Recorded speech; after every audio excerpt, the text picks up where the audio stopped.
Dunia hitam tentu syarat dengan hal mistis juga gaib. Kisah ini mengangkat tentang dunia perdukunan yang mengedepankan ilmu sesat, unsur kematian tanpa pengampunan dan landasan taubat.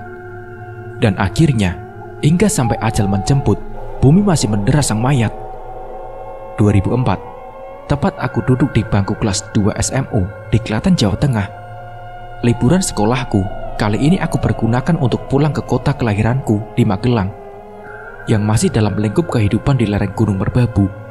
Niat hatiku pulang selama 2 minggu liburan akhir semester 2 ini agar bisa melakukan pendakian seperti biasanya jika liburan datang. Namun kepulangan kali ini ternyata mendapat sebuah kisah yang sangat tragis, melekat erat dalam ingatan sampai saat ini, yaitu pembantaian seorang dukun cabul yang terjadi di desaku. Jadi, kamu mau pulang Magelang, nak? Tidak bantu bapak, ibu ngurus catering? Tanya Pak Waluyo, orang tua angkatku. Iya, bila bapak memperbolehkan saya pulang dulu, jawabku dengan harapan diizinkan. Ya sudah, liburan dulu saja.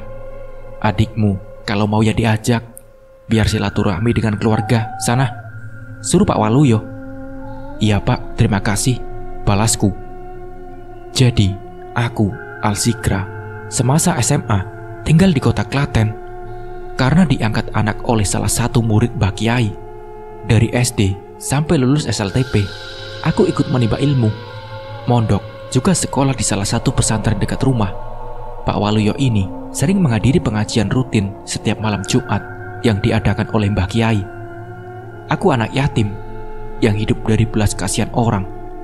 Ketidakmampuan ibu sebagai orang tua tunggal harus menitipkan anak-anaknya di madrasah karena beliau bekerja di luar kota. Almarhum Abah sudah berpulang ketika aku masih berusia 6 bulan. Mbah Kiai menitipkan amanah kepada Pak Waluyo untuk membantuku melanjutkan sekolah sampai tamat SMA. Bukan karena tidak mampunya pesantren, tapi agar aku lebih mengenal dunia yang sama sekali tidak aku tahu. Selama ini aktivitasku hanya sebatas madrasah, pondok, dan liburan pulang. Setiap hari Sabtu sampai Senin pagi pulang ke pondok lagi. Jadi, setiap kepulanganku hari Sabtu, aku selalu mengikuti jejak langkah abang tertuaku menanjaki beberapa gunung, masuk hutan sebagai pengisi waktu. Hidupku memang tidak seberuntung anak pada umumnya, tetapi Tuhan menghadiahkan diri ini dengan bisa tumbuh di tengah keluarga yang sangat hebat. Hal itu sudah menjadi syukur yang tanpa terucap dan juga terbayarkan. Malam itu, aku bergemas memasukkan beberapa baju ke dalam tas agar besok bisa pulang, bertemu nenek, juga Mas Pur.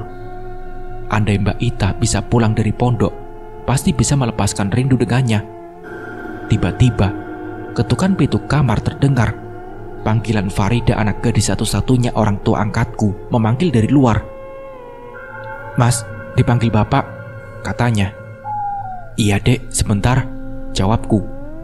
Lalu aku keluar menghampiri Pak Waluyo yang tengah duduk menunggu di ruang tamu. "Nak, duduk sini," suruh Pak Waluyo. "Njeh pak," kataku, lalu duduk di hadapan beliau. "Ini uang sakumu sama Ida. Pesan bapak tidak usah naik gunung ya. Bantu nenek saja ke sawah, jangan pada pergi." Nasihat beliau terdengar. "Iya pak, baik," jawabku. Iya, walaupun sebenarnya keinginan hatiku liburan kali ini memang ingin menanjak alias muncak gunung, walau hanya yang paling dekat. Ingin kembali memeluk alam yang sudah sangat aku rindukan. Tapi amanah seorang wali tetaplah menjadi wasilah tanpa terbantahkan. Meskipun beliau hanya wali angkatku, tetapi doa serta kasih sayangnya sangat terasa sebagai orang tua sendiri. Apalagi selama ini hanya memiliki Farida putri sematawayangnya. Aku dengan Farida juga sudah seperti adik kakak. Meski baru 1 tahun tinggal bersama, kami juga satu sekolah. Dan umur kami juga sama, meski lebih muda dia beberapa bulan, hingga menjadi adik buatku. Farida ini selain cerdas, ibadah rajin, kepekaan kebatinannya juga pernah aku jabarkan. Singkat cerita, pagi itu setelah berpamitan dengan bapak juga ibu, kami berdua berangkat naik bis menuju Jogja. Lalu di samping bis jurusan Magelang, perjalanan tidak lama, hanya 5 jam pun sampai. Yang bikin lama karena kami harus singgah dulu di kota. Selain memutari pasar Jawinangun, Pecinan, kami juga singgah di alun-alun kota melihat patung pahlawan Pangeran Diponegoro. Saat hari hampir sore, baru kami naik angkutan umum sampai ke rumah. Sambutan bahagia dari sang nenek sangat terasa tanpa terbantahkan. Ketika cucunya pulang, Bulik beserta keluarganya juga menyambut dengan rasa syukur tanpa terkata. Apalagi melihat Farida yang kali ini ikut pulang, seperti kehadiran ratu bagi mereka. Karena jasa orang tua Farida terhadap keluarga dan terutama untuk diri ini pribadi. Bapak juga ibu semua sehat, nak. Alhamdulillah, mau melihat Simbah, ucap nenek dengan senyumnya. Alhamdulillah, Nek, semua baik, sehat. Nenek bagaimana kabarnya? Tanya Farida. Iya, nenek sehat, alhamdulillah, jawab beliau memberitahu kabar dirinya. Desa kami, walau letaknya dekat dengan jalan raya jurusan Magelang ke Salatiga, kalau sudah mendekati maghrib, lalu lalang kendaraan sudah bisa mulai dihitung dengan jari. Apalagi setelah malam, suasana terasa sepi, adem dan tenang. Jauh berbeda dengan di Klaten, yang seakan memang tidak ada henti dari keramaian. Setelah duduk ngobrol dengan keluarga, sebelum masuk waktu maghrib datang, aku bergegas mandi. Kemudian bersiap-siap untuk pergi ke masjid desa bersama nenek, juga Ida. Masku masih belum pulang, katanya sedang membawa tamu melakukan pendakian ke Ungaran. Bikin iri sih, tetapi pulangku kali ini tidak mengantongi restu untuk mendaki. Malam harinya, kami melewati waktu ngobrol bercengkrama bersama, mendengarkan petuah kesepuan dari nenek, sambil menemani beliau menganyam tikar, hingga semua masuk kamar masing-masing untuk beranjak tidur. Dan subuh kembali membangunkan kami siap menjalani hari. Jogging pagi yang selalu jadi rutinitas setiap pagi selalu aku lakukan untuk menjaga stamina diri. Karena olahraga yang gampang dilakukan hanya itu. Kalau tidak sempat pagi, diganti sore hari. Saat melakukan aktivitas itu, aku melihat 2 julangan gunung tinggi menghias alam. Merapi dengan asap yang membumbung ke langit, merbabu dengan gagah berdiri di sebelahnya. Saat jogging, aku bertemu dengan Ari, sahabat masa kecilku.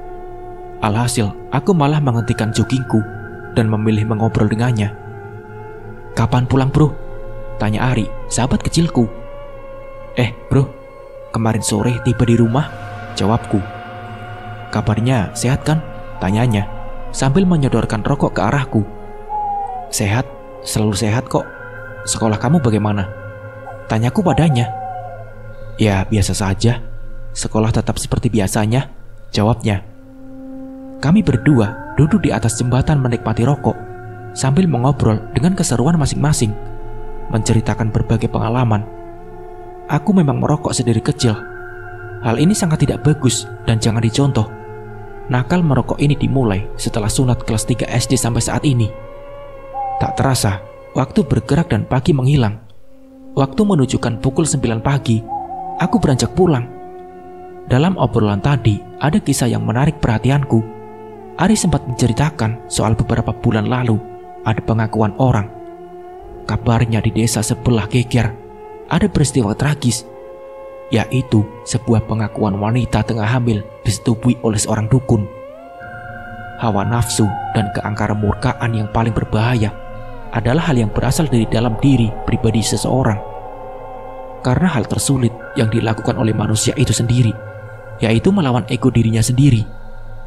Setelah mendengar cerita dari Ari, muncul pertanyaan yang mengusikku. Masih ada zaman sekarang orang yang percaya adanya dukun, orang pintar yang bisa ngobatin penyakit.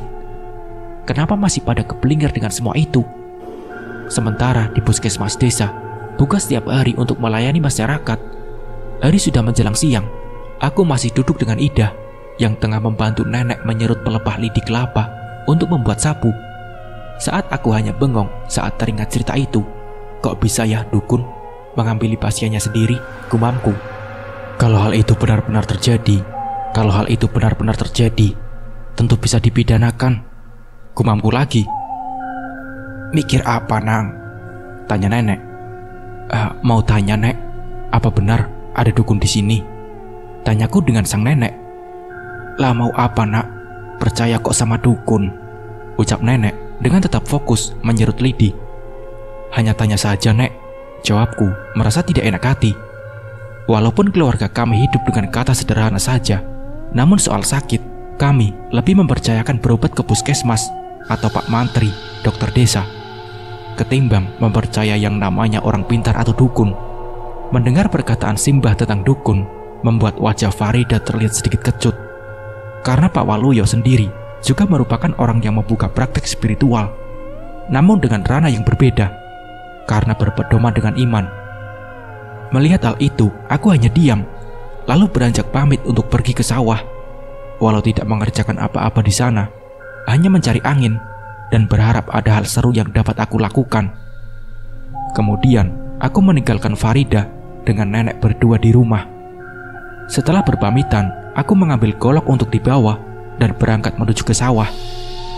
Tampak sebagian sawah sudah gundul karena saat itu sudah memasuki musim panen padi. Jadi hanya tumpukan jerami yang membenteng di petakan persawahan, dijemur oleh para pemilik. Elang hitam yang terbang berputar-putar menghias angkasa, membawa ingatanku pada masa kecil, jika di sini kami semua suka bermain layang-layang saat pulang liburan dari pesantren. Kapan pulang, Gus? Tanya Bude Monah, tetangga nenek yang kebetulan melewati jalan di tepian sawah. Saat sore hari kemarin, Bude, jawabku dengan menyelami beliau. Nanti mampir ya, Gus, katanya dengan ramah. Iya, Bude, terima kasih, jawabku, membalas keramahan beliau. Kenapa warga sini memanggil saya juga abangku dengan panggilan Gus? Karena kami masih ada keturunan yang dituakan di perkampungan ini. Dahulu, di mana saat itu semua penduduk sini masih belum mengenal yang namanya agama. Pertama kali orang yang memasukkan agama di sini adalah kakek buyut dari almarhum Abah. Beliau cikal bakal muslim pertama di sini, yaitu Mbah Mojo Geni. Nama beliau dikenal warga.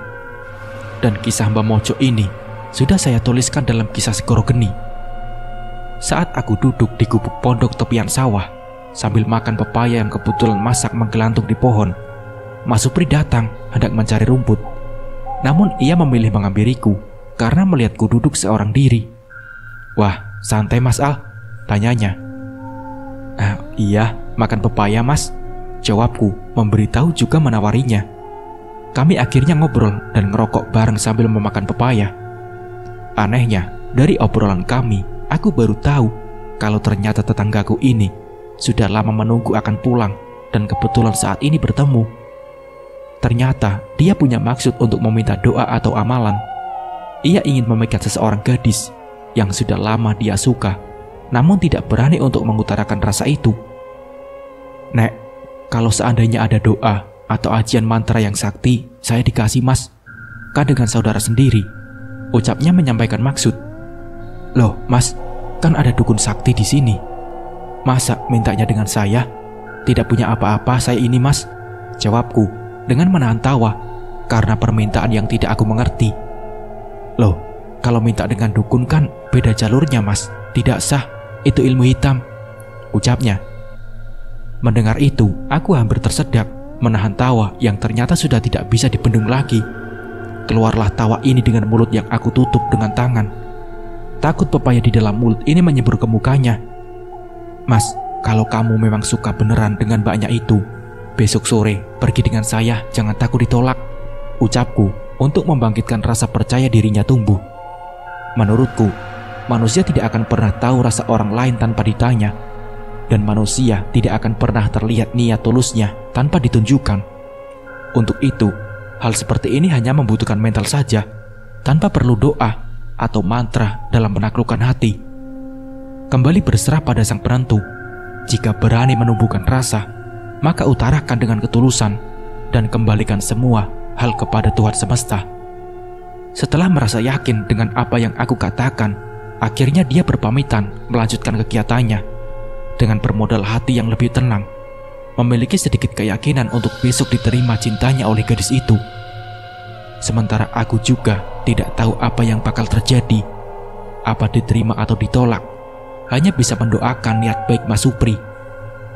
Akhirnya, aku bisa menyimpulkan jika ternyata sebagian pemuda di sini masih percaya akan klinik mantra atau hal magis untuk meluluhkan hati seseorang. Sama halnya mempercayai dukun, dasar ilmu yang dilihat hanya sebatas ilmu hitam juga putih, sementara belum paham ilmu inti sejati sebagai manusia. Azan zuhur berkumandang dari jauh. Aku turun ke sumber air di bawah, di mana hutan bambu rindang itu memiliki sumber air. Dulu, aku pernah beberapa kali mandi juga mencari ikan di sini. Sesampainya di pancuran yang terbuat dari bambu itu, aku mengambil wudhu. Saat mau beranjak lagi balik ke gubuk, tidak sengaja mataku melihat jika adanya sesaji di atas mata air ini. Aku hanya membiarkannya saja, karena menurutku ada dua makna. Sesaji untuk bisa dimaknai dalam hal positif juga negatif. Mungkin manusia lain yang tidak paham hanya akan menunjuk jika tindakan itu salah, karena percaya dan meminta pada setan, sesat, juga tahayul, memberi sesembahan pada astral. Itu jika dipandang dengan pemahaman ilmu yang kurang dan cenderung negatif menilai. Jika dipandang dengan hal yang bijak dan ilmu positif, manusia memberikan sesaji itu sebagai ungkapan rasa syukurnya karena karunia yang didapat, hingga dia bisa berbagi apa yang dimiliki dengan makhluk lain. Binatang misalnya, dengan adanya sesaji itu, binatang di sekitar akan menemukan makanan yang manusia berikan, menjadi keberkahan untuk keseimbangan lain. Semua kembali pada sudut pandang masing-masing, dan niat orang juga masing-masing. Kita tidak bisa menunjuk apapun hal itu salah tanpa mengetahui dasar semua itu. Sehabis ibadah, aku beraktivitas memanjat pohon kelapa, menurunkan beberapa kelapa yang sudah tua, membawa pulang ke rumah agar bisa jadi bahan bawaan dan jadi rantai makanan untuk kami.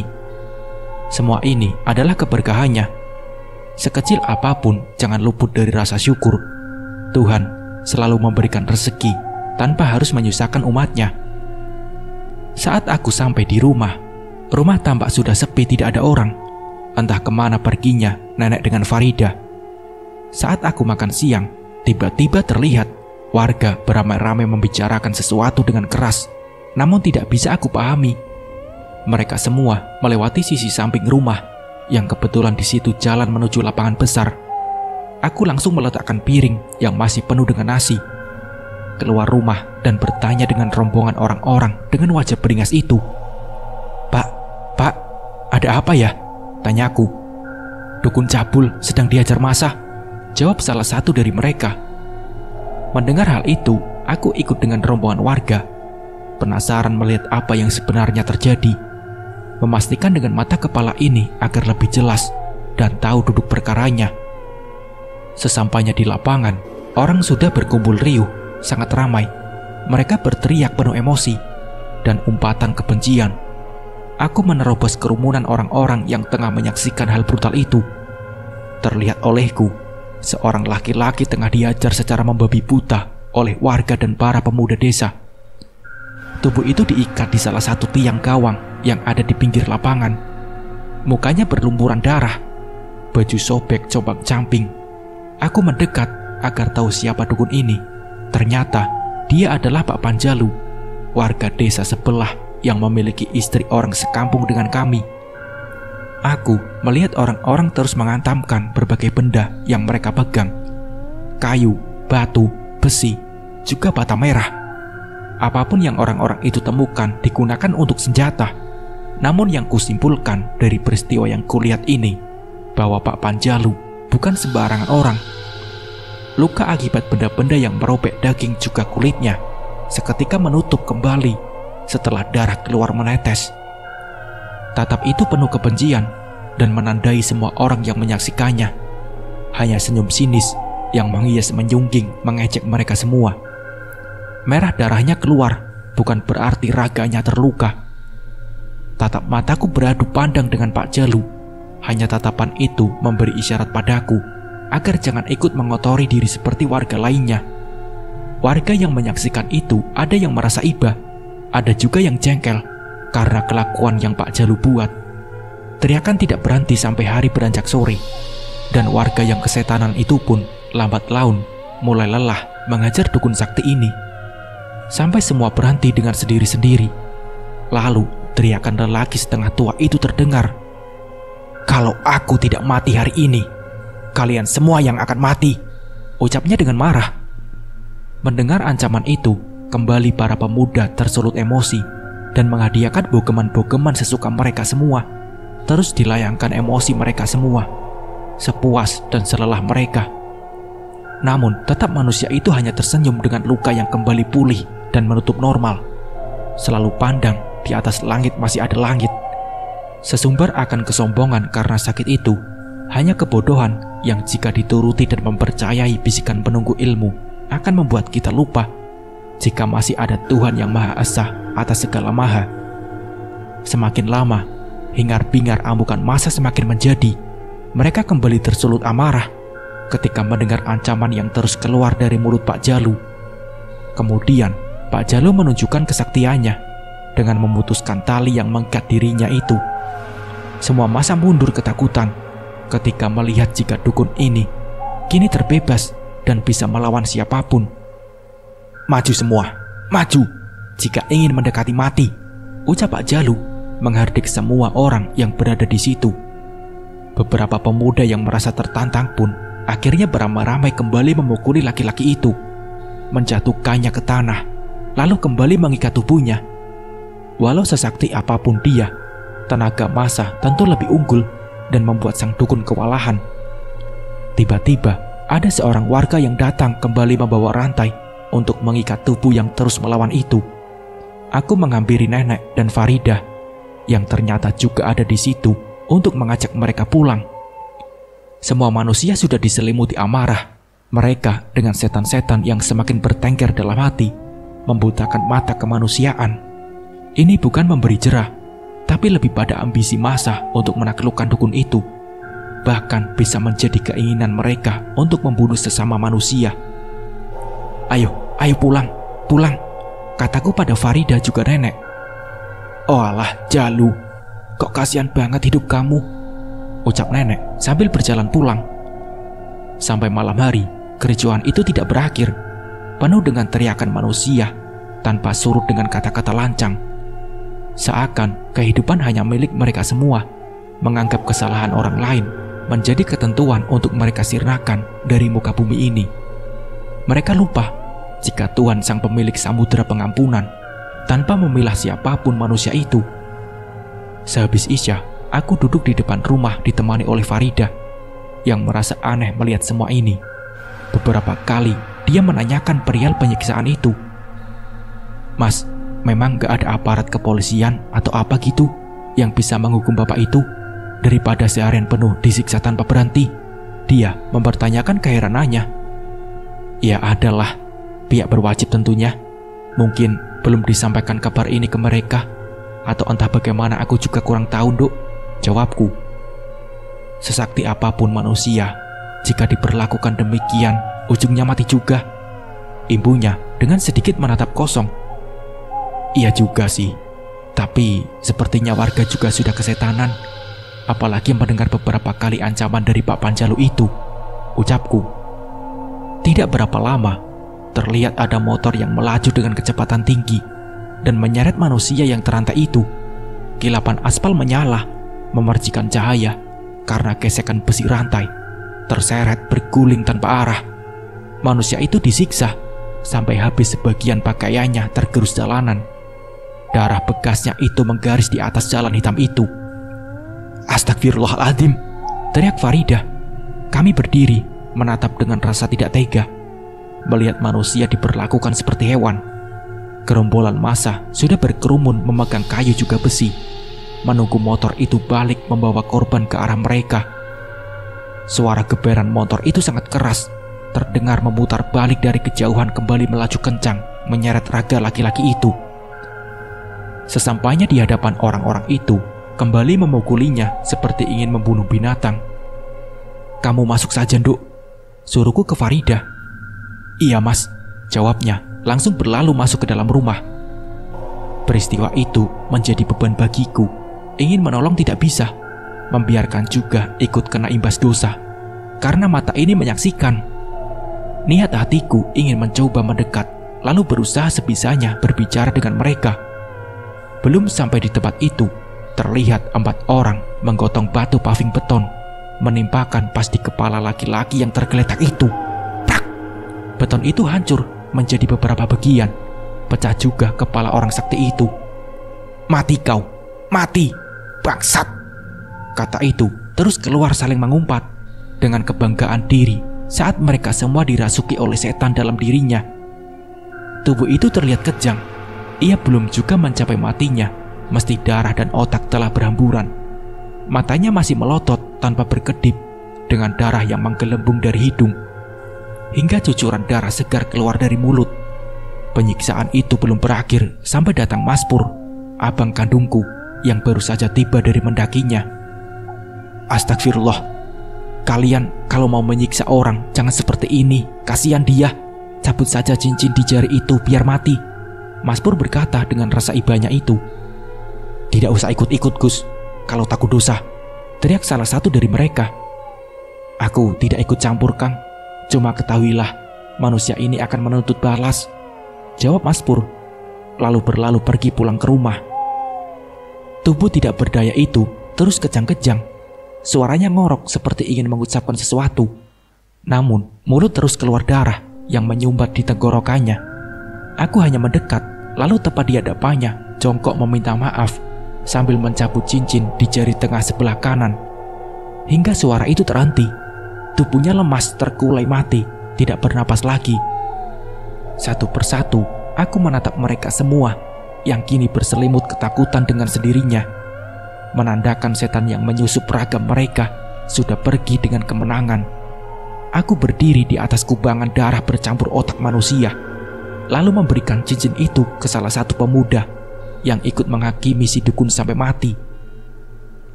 "Ini cincin yang membuatnya sakti. Peganglah. Kubur jasadnya Pak Jalu. Sudah pada puas kan?" ucapku, lalu beranjak pulang setelah menyerahkan cincin milik dukun itu. Belum juga kaki ini sampai depan rumah, motor itu kembali menyala, lalu menyeret mayat itu. Entah dibawa pergi kemana, tanpa memandang jika itu mayat yang mesti selayaknya dilayakkan setelah kematiannya. Malam itu, aku duduk sambil bercerita soal kejadian itu dengan masku, membahas semua hal, hingga mengambil sudut pandang kami berdua. Jika kesalahan itu tanggung jawab diri dengan Sang Pencipta tanpa adanya manusia memberi hukuman dengan penyiksaan sampai menghilangkan nyawa. Akan tetapi jika dipandang dari segi ilmu hak, persinahan, seperti itu hukumnya sangat berat. "Kejadian ini tidak akan berhenti sampai di sini," kata Mas Pur. "Berlanjut ke ranah hukum maksudnya, Mas?" Aku bertanya. "Lebih dari itu, Leh," balasnya sambil menghela napas. Maksudnya?" Aku mulai penasaran. Hanya senyum itu tersungging memperlihatkan jawaban misterinya. Mas Pur memang selalu begitu, menuntun diriku untuk mencari tahu jawabannya sendiri, karena sudah sangat hafal dengan sikap dan sifat itu. Aku hanya membalas senyumnya tanpa bertanya lagi. Manusia hidup itu tanpa memiliki kesucian, hanya menjadi perjalanan atas kehendak Tuhan. Jangan mengikuti hawa nafsu, nanti bakal celaka, ucap nenek keluar dari dapur yang diikuti Farida, membawakan 2 cangkir kopi untuk kami berdua. Beliau duduk dengan kami, memberikan wejangan kehidupan, mengasah kembali keyakinan dari cucunya. Kami bertiga hanya menyimak tuturan kebijakan itu agar dapat mawas diri, berjalan dengan kehendak takdir yang tergaris. Diingat ya nak, hidup itu menanam dan akan memanen nanti di alam sana. Tanaman juga tidak akan berubah tanpa dirawat dengan benar, kata beliau memberi gambaran kehidupan. Makna dari nafas kehidupan ini adalah untuk menuju hal apa yang kita terapkan akan memberi hasil untuk diri pribadi di kehidupan yang sesungguhnya. Gambaran seperti itu langsung menjadi sebuah ganjalan di hatiku dengan mengingat peristiwa tadi yang tanpa mempertimbangkan perbuatan keji mereka. Manusia bersalah tidak akan usai dengan menambahkan kesalahan lain, justru akan menjadi kodrat keburukan di mana anugerah sebagai insan sempurna itu hanya gelar semata. Kembali dalam kodrat diri, jika manusia tersempurnakan dengan akal sehat agar bisa memilih kebenaran, merangkum kebaikan, mengendalikan diri dari 4 unsur hawa nafsu, menekan diri agar tidak merambah dalam bujuk rayu iblis, itu yang menjadikan kita semuanya menyandang makhluk dengan karunia sempurna. Sedulur papat, limo pancer, mengendalikan 4 hawa nafsu dengan akal sehat. Terdengar ketukan pintu, juga salam seseorang yang tengah datang bertamu, mengabarkan kondisi mayat tadi. "Assalamualaikum Mbah Muroji." Sesepuh desa datang bertamu. "Waalaikumsalam, silahkan masuk," jawab kami. Lalu Mas Pur mempersilahkan beliau masuk. Sesepuh itu datang mengabarkan pada abangku agar memberitahu kepada pemuda juga warga untuk menguburkan jasad itu dengan layak. Karena setelah diseret, mayat itu hanya dilempar di dalam liang lahat tanpa mensucikan, memakaikan kafan, langsung dikubur dengan kondisi mengenaskan seperti itu. Maksud Mbah Muroji kenapa menyuruh abang? Karena peranan abang di desa sebagai ketua pemuda. Mendengar penjelasan itu, Mas Pur langsung berlari meninggalkan rumah. Tanpa berpamitan, langsung meninggalkan kami semua yang masih terduduk di situ. Pahami diri agar mampu berjalan meniti hidup saat ini, juga kehidupan sejati yang akan datang. Peristiwa memilukan itu menyebabkan munculnya babak baru di kehidupan kami. Kematian Pak Panjalu menjadi awal dari teror arwah dukun yang meminta dikuburkan selayaknya manusia. Dia menginginkan ketenangan dalam akhir penantian di alam barzah. Namun ternyata hati manusia yang memperlakukannya secara tidak layak ternyata belum memiliki rasa iba, hingga belum paham untuk menggapai amanah memperlakukan jenazah selayaknya kodratnya setelah menuai ajal. Kematian bukan akhir dari hidup, tetapi awal dari kenyataan bahwa kita akan meniti hidup yang sesungguhnya. Sudah menjadi konsekuensi bahwa kita harus mempertanggungjawabkan segalanya, menuai apa yang telah manusia tanam dalam perjalanan fana ini. Sebesar gunung pahala akan mendapat ratusan balasan nikmat, begitu juga sebaliknya. Setitik dosa juga akan mendapatkan deranya ratusan kali lipat. Namun waktu saat ini bukan menjadi hal yang mudah untuk mengevaluasi apakah kita yang beruntung lolos sebagai hamba atau hanya sampah kehidupan yang tidak akan pernah berhasil melanjutkan kembali kehidupan di sisinya. Dera itu membelenggu abadi jika mutlak diri menentang ketetapan yang sudah ada dalam perjanjian antara Tuhan dengan umatnya. Itu malah mau kemana? Nenekku meneriaki Mas Pur yang berlalu meninggalkan kami semua. "Saya susul dulu, Nek," ucapku berpamitan. Aku lalu ikut berlari, mengejar kemana langkah abangku pergi dengan sangat buru-buru. Entah mau kemana. Beberapa kali aku memanggilnya, baru langkah itu terhenti, lalu memandangku setelah membalikkan diri ke arahku.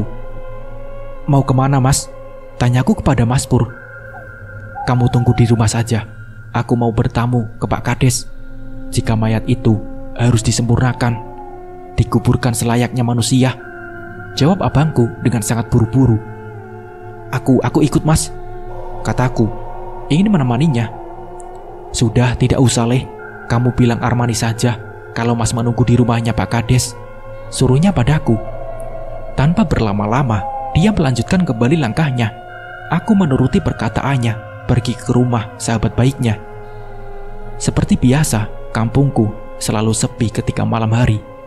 Ditambah dengan adanya kejadian pembunuhan itu, semakin sunyi tanpa terlihatnya aktivitas siapapun di luar rumah. Jam memang sudah menunjukkan waktu hampir berada di pertengahan malam. Gelap menyelimuti jalan, karena memang penerangan lampu di jalan jarang ada. Lampu di depan rumah para warga juga hanya mampu menerangi halaman saja. Saat di persimpangan jalan menuju makam, tiba-tiba ada perasaan tidak nyaman. Merinding datang saat hidung ini mencium bau darah yang sangat amis. Aku hanya berhenti ketika saat mendapati benturan energi gaib seperti ini. Ingin mengetahui setan apa yang akan menampakkan wujudnya. Tidak seberapa lama, tepat dari jauh, bayangan manusia berjalan terpincang. Terlihat sangat kesusahan melangkah dengan berbunyi rantai yang ia seret. Gemperincing berderet terdengar. "Pak Panjalu," ucapku lirih dengan menunggu sosok itu mendekat. Berjarak tidak seberapa jauh, baru terlihat dengan jelas. Tangan dan kakinya sudah sama sekali tidak berbentuk dengan tulang-tulang yang patah. Pecahnya kepala itu masih menganga terbuka. Semua muka juga sekujur tubuhnya hancur dengan daging terkoyak, memaparkan hancurnya tubuh itu. Mulutnya terbuka lebar dengan sobekan pipi akibat tulang rahang yang mencuat keluar. Suara itu terdengar semakin jelas ketika jarak kami sudah berdekatan. Mulut itu masih mengeluarkan darah yang berwarna hitam pekat.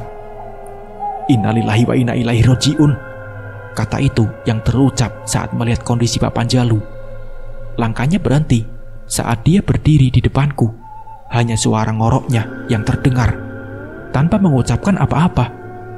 Beberapa langkah aku maju mendekat, meski bau amis itu semakin membuatku pusing.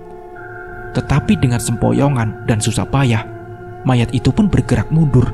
Seakan jarak ini sudah dia tetapkan, seolah-olah supaya kami tidak bisa saling menggapai. Karena penasaran, kembali aku melangkah maju. Tetapi begitu lagi dia mundur. Pak Jalu, maunya apa? Aku bertanya agar tahu maksud arwahnya mendatangiku. Tanpa mengucap apapun, lalu aku menoleh ke arah lain ketika sebuah panggilan terdengar. Tidak jauh dari situ, Kang Rofi sedang berjalan, lalu melihatku tengah berdiri di sini. Aku kembali arahkan pandangan ke Pak Jalu.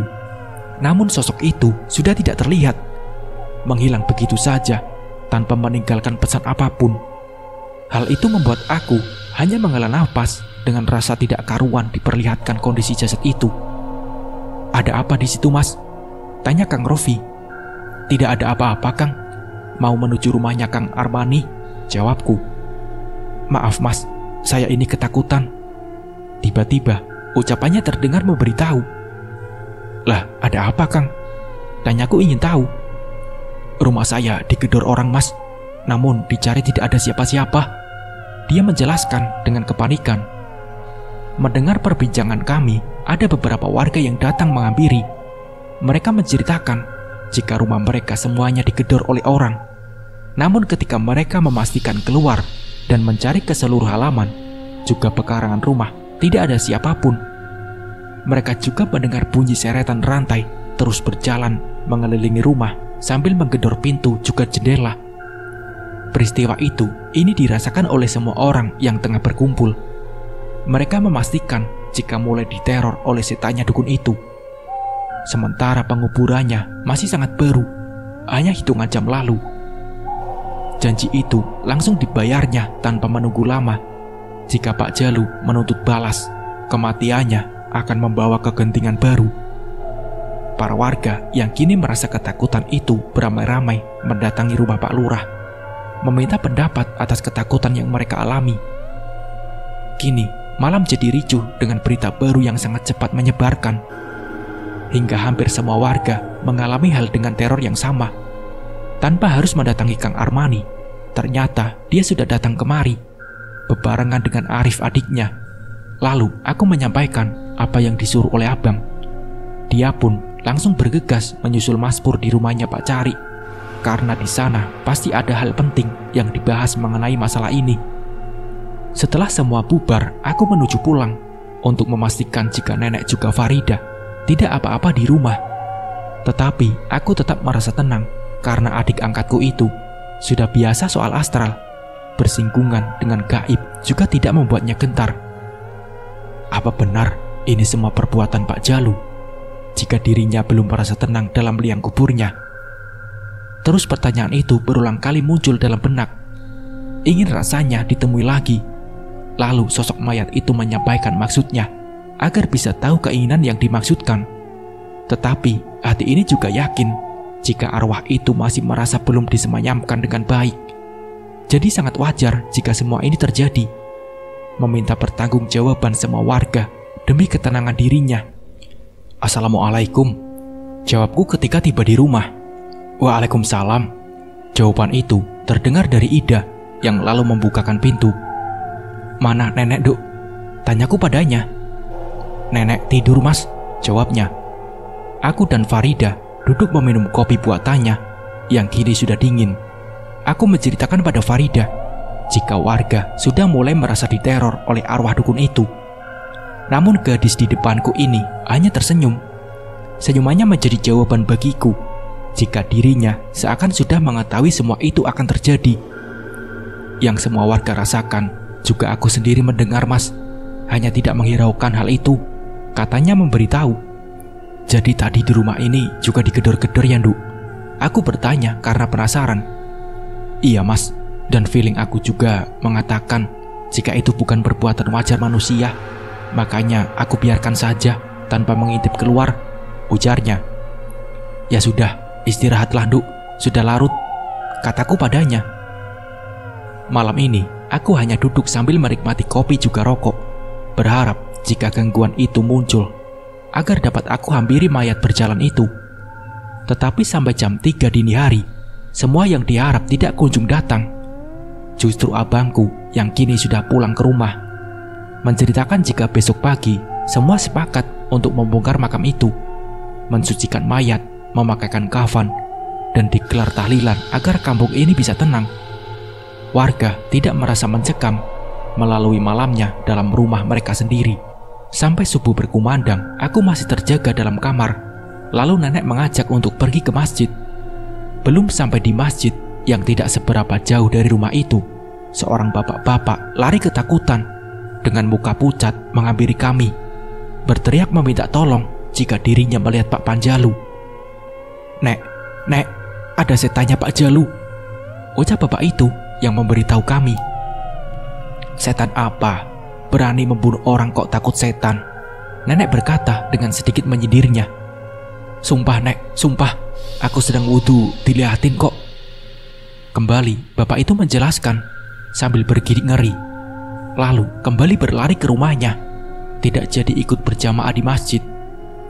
Jamaah memang bisa dihitung dengan jari pagi ini. Tidak seperti dulu, meski subuh tetap saja masih banyak warga yang beribadah.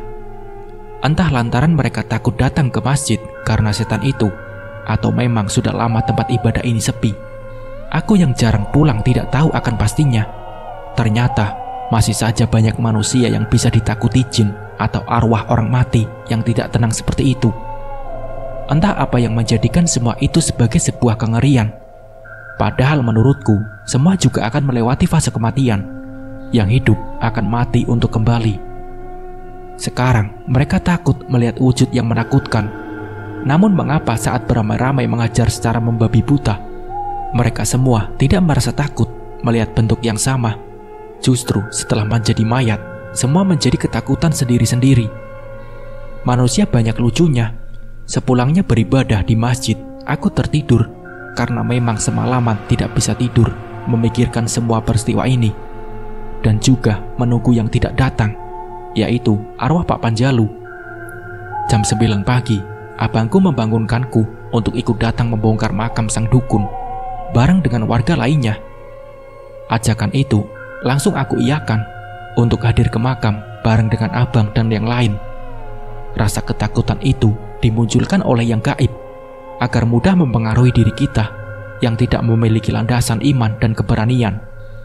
Ketakutan itu adalah senjata di mana aura manusia dapat terpancar sehingga dapat dengan mudah melihat sang gaib. Akhirnya, setelah disepakati oleh warga untuk melayatkan mayat Pak Panjalu, warga bergerak menuju area pemakaman. Sebelum berangkat menyusul warga, terlebih dahulu aku mandi dan mensucikan diri agar badan menjadi bersih. Karena aku berniat ingin berziarah ke makamnya abah dan juga kakek yang berada di tempat yang sama dengan makam Pak Panjalu. Sesampainya di makam, terlihat juga ada Pak Kiai yang sudah membawa kafan, kapas, kapur mayat, bunga, juga yang lainnya. 2 orang menggotong keranda kosong, dan yang lainnya membawa sebuah drum kosong yang akan diisi air untuk mensucikan mayat.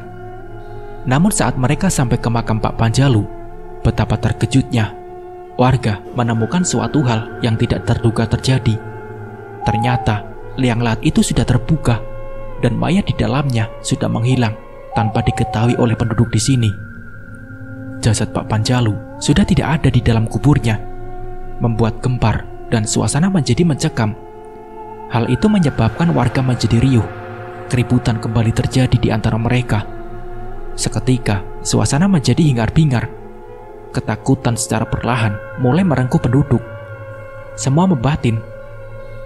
Kok mayat Pak Jalu bisa hilang? Mereka yang mengubur mayat dukun itu pun saling menatap bingung dan juga ketakutan.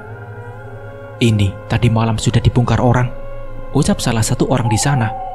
Wah, ada pencuri mayat atau bagaimana, Kang? Apa Pak Jalu hidup lagi? Orang lain juga saling kebingungan hingga memberikan asumsi masing-masing. Coba cari di sekitar sini, siapa tahu ada bekasnya. Suara Pak Lurah menyuruh beberapa pemuda di situ. Lalu mereka semua berpencar mencari petunjuk di sekitar makam. Siapa tahu mayat itu memang dicuri orang atau hewan. Semua orang berusaha mencari dengan gampang tanpa kepastian. Dan setelah sekian lama mencari, mereka semakin gelisah karena pencarian mereka tidak menampakkan hasil. Andai memang tanah itu dibongkar manusia, pasti ada sisa tanah cangkulan, sisa gundukan itu. Tapi ini yang ada hanya liang tanpa kerukan tanah sama sekali. Begitu rapi, hingga bisa disimpulkan ini bukan ulah manusia ataupun hewan. Setelah berjam-jam melakukan pencarian, ternyata tetap hasilnya nihil. Tak ada pertanda sama sekali di mana mayat Pak Jalu berada. Akhirnya, karena sudah kelelahan, jumlah warga berkurang, satu persatu pulang ke rumah masing-masing. Aku menghampiri abangku yang tengah mengobrol dengan perangkat desa dan juga Pak Kiai. Mereka membahas hal ini dengan serius. Dan ini membawa peristiwa hilangnya mayat Pak Jalu ke ranah hukum. Akan tetapi, untuk mengambil keputusan itu menjadi pertimbangan berat bagi kepala desa. Karena yang menghakimi sampai menghilangkan nyawa Pak Jalu adalah penduduk desa ini. Hal itu membuat masalah semakin pelik dan juga menimbulkan kebingungan. Begini saja Pak Kiai, dengan warga masyarakat semua, ini kita bahas di balai desa. Sepulangnya ibadah zuhur, langsung saja semua musyawarah di sana. Ajak Pak Lurah kepada semua yang masih berada di situ. Iya Pak Lurah, baik. Semua menjawab memberi kesepakatan. Semua kembali pulang dengan pertanyaan masing-masing.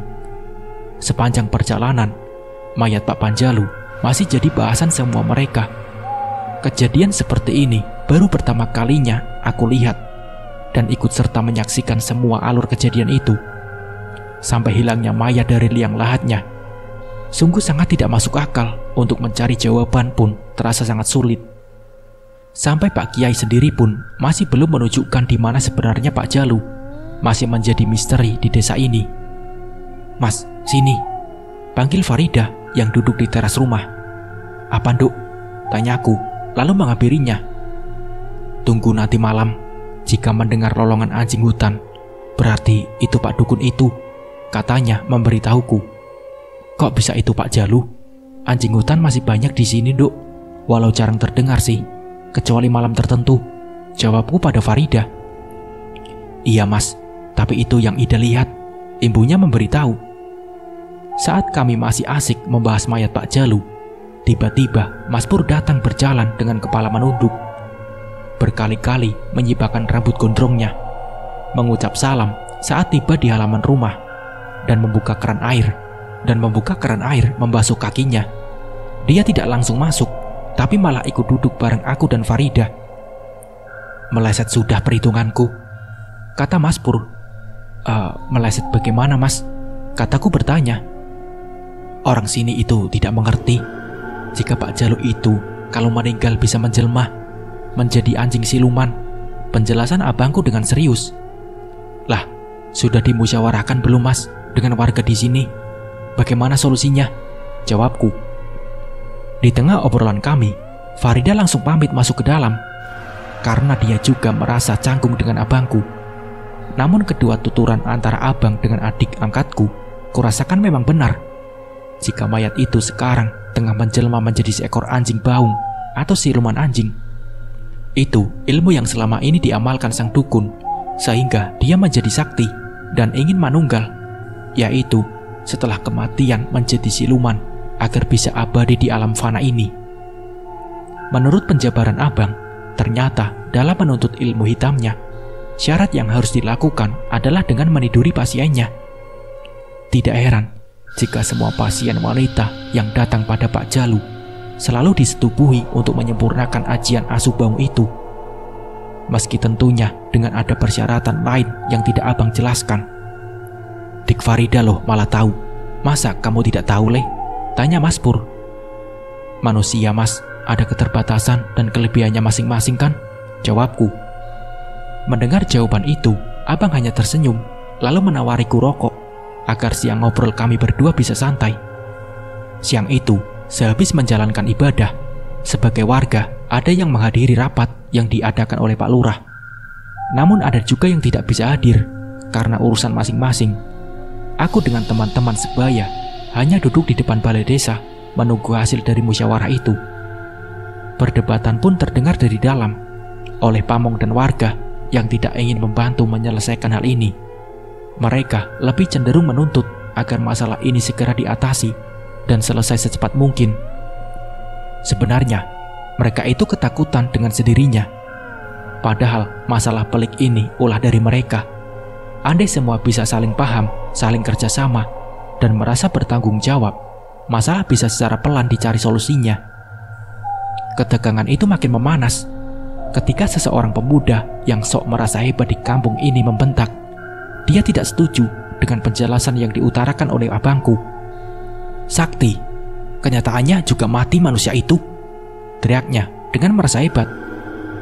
"Santai saja Mas Kentung, kalau kamu tidak percaya kenyataannya mayat itu juga tidak ada kejelasannya. Kalau kamu anggap ini bukan orang sakti yang bisa balas dendam, ya itu terserah pendapatmu. Kita di sini mencari solusi, bukan malah saling ribut karena memiliki argumen masing-masing," jawab Mas Pur. "Kalau orang itu memang sakti, bisa berubah jadi anjing siluman seperti yang kamu katakan. Kok bisa kamu tahu? Emangnya orang itu pernah cerita? Aku melihat saat kamu tiba kemarin sore memang terlihat tidak suka dengan pemuda sini," kata Kentung. Preman kampung itu semakin emosi. "Sudah, dibahas dengan sabar saja Mas," Pak Kiai menengahi mereka perdebatan berdua. "Tidak usah mendalil Mbak Kiai. Biarkan Gus Pur mau bicara apa lagi coba. Saya dengarkan. Soalnya saya mengerti jika dari kemarin omongannya sengak dengan saya juga pemuda yang lain." Tambahnya berucap, "Loh Mas, yang sengak itu siapa? Saya hanya mengingatkan jika manusia itu bisa menuntut balas. Dan aku juga tidak ikut campur urusan kamu juga pemuda sini, karena bakal ada balasan," balas abangku. Suasana menjadi tidak nyaman, karena di dalam bukan berembuk mencari solusi, tetapi malah terjadi keributan. Preman itu malah menunjuk abangku yang tidak pro atau mendukung kelakuan pemuda setempat yang sudah mengadili dukun cabul itu. Ketegangan itu terus terjadi hingga Pak Kiai juga perangkat desa lain memilih untuk menunda kembali musyawarah, menghindari perseteruan yang semakin memanas. Semua akhirnya keluar dan rapat malam itu tak memiliki hasil. Aku juga melihat Mas Pur dan Kang Armani keluar dengan lesu. Lalu gerombolan pemuda yang dipimpin oleh Kentung itu juga keluar dengan muka beringas, seakan mereka tengah berbangga diri atas semua itu. Hanya perdebatan tanpa memiliki solusi membuat gaduh atas apa yang tengah mereka perbuat sendiri. "Gus, Gus," teriak preman itu memanggil abang. "Iya, ada apa?" tanya abangku yang menghentikan langkahnya. "Tidak usah aneh-aneh Gus. Jika perkara ini sampai kepolisian, berarti kamu." Ucapan laki-laki itu semakin terdengar tidak mendasar. "Aku tidak lapor. Aku juga tidak ikut campur urusan kamu dengan temanmu semua. Sudah, selesaikan sendiri," kata Mas Pur dengan nada sedikit kesal. Pernyataan itu malah membuat geram si preman yang langsung memegang kerah baju abangku. Melihat hal itu, Kang Armani yang di sebelahnya langsung mendorong tubuh Kentung hingga mundur beberapa langkah.